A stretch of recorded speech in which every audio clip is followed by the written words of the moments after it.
Hi friends, మామిడికాయల season వచ్చేసింది కదా. మరి మనమందరం మామిడికాయ వడలు చేసుకుందాం. ఈ మామిడికాయ వడలు రేగి వడల్లా పుల్ల పుల్లగా తీయగా చాలా టేస్టీగా ఉంటాయి. ముందుగా మామిడికాయలు తీసుకొని శుభ్రంగా కడిగి తుడిచి సన్నటి ముక్కలుగా కట్ చేసుకోవాలి. ఉప్పు, కారం, జీలకర్ర, బెల్లము తీసుకోవాలి. ఈ ముక్కలలో వేసి కలపాలి. ముందుగా బెల్లం, ఉప్పు, కారం, జీలకర్ర మిక్సీ పట్టాలి. ఎందుకంటే ఉంటలుగా ఉంటుంది కదా, మిక్సీకి వేస్తే తొందరగా కరుగుతుంది. ఇప్పుడు ఉప్పలతో సహా మొత్తం కలిపి అందులో ఇంకా కొంచెం చక్కెర కూడా యాడ్ చేసుకోవచ్చు.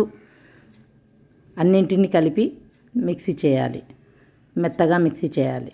ఇదిగో చూడండి, ఈ విధంగా మిక్సీ పట్టి మనం అప్పడాలు ఏ విధంగా అయితే పెడతామో అలా పెట్టుకోవచ్చు. ఇప్పుడు ఒకసారి టేస్ట్ చూసి ఏమైనా ఉప్పు, కారం తగ్గింటే, బెల్లం తగ్గింటే యాడ్ చేసుకొని బాగా కలపాలండి. ఈ మిశ్రమాన్ని మనం ఎండలో కానీ లేదా ఇంట్లో నీడకు కూడా పెట్టుకోవచ్చండి. 1 లేదా 2 రోజుల్లో మొత్తం ఆరిపోతుంది.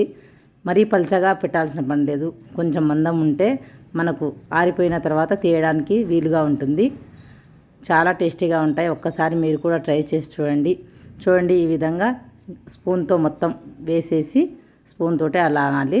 1 రోజు లేదా 2 రోజుల్లో ఆరిపోతాయండి. ఎండాకాలంలో చూడండి ఎంత చక్కగా ఆరాయో. చూడండి ఈ విధంగా మొత్తం డ్రై అయిపోయాయి. ఊరికే అలా అంటే వచ్చేస్తాయి. మామిడికాయ వడలు రెడీ అండి. మీరు కూడా ఒక్కసారి ట్రై చేసి ఎలా వచ్చాయో చెప్పండి. ఓకేనా friends, bye bye. Thank you so much.